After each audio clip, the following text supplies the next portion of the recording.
Thank you, Madam Chair. Attorney Ian Huyett, appearing for Cornerstone. I don't very often appear in front of this committee, so I'll just say Cornerstone is New Hampshire's only full-time Christian advocacy organization. We represent over 100 churches around the state, and I'm here in support of this bill. I don't have the expertise in this area of law that Attorney Grace has, but I will say just quickly from the standpoint of the underlying need that this is a bill that's very much in demand among our churches. Many of our churches over the past year especially have expressed to us they'd like to see more state legislation promoting increased creation of child care facilities and access to child care. And that is because principally churches that have younger families anecdotally say that those families with young children are having trouble finding child care.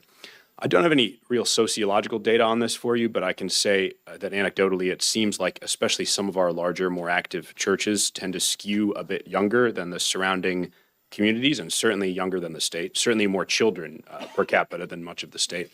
And so they may feel this sooner and a little bit more sharply than much of the state does.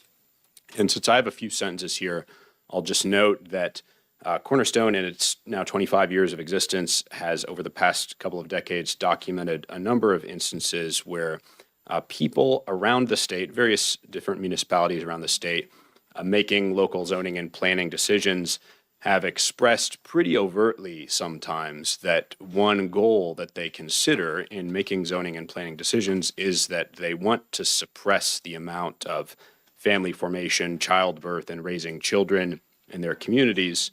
And common sense tells us that for every person who has that kind of very admirable candor and just comes right out and says something to that effect, there's probably some other people that have that goal that aren't as admirable and honest in coming right out and saying that. So that's at least some evidence that creating a more frictionless zoning process around childcare is likely to be effective in promoting the amount of childcare in the state.